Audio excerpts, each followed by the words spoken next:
হে রাধা মাধব, এতগুলো বছর ধরে মন প্রাণ দিয়ে তোমার সেবা করে এসেছি।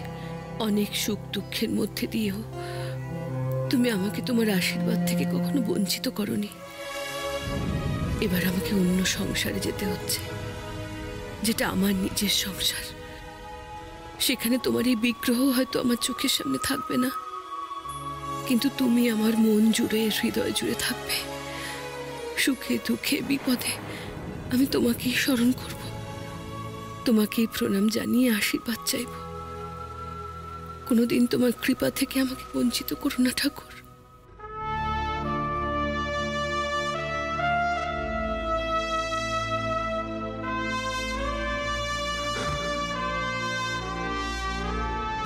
এবার আমাদের যেতে হবে শাকবানি।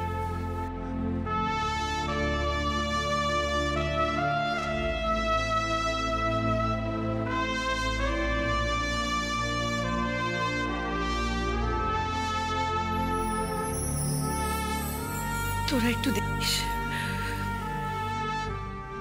আমার রাধা মাধবের যেন কোনো অযত্ন না হয়।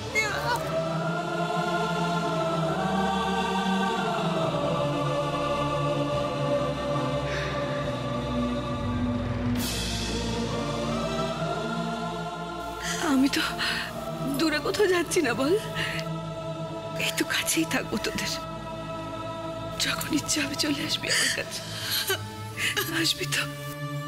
তোমরা চিন্তা করো না, আমি যেরকম নিয়মিত এখানে আসা যাওয়া করতাম, আমি আর তোমাদের বর্দিমা আমরা আসা যাওয়া করব। মিছরি,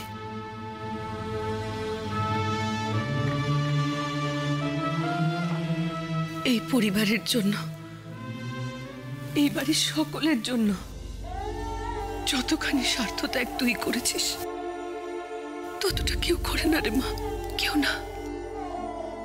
না বর্দিমা, আমি আর কতটুকু বাকি করতে পারলাম বলো?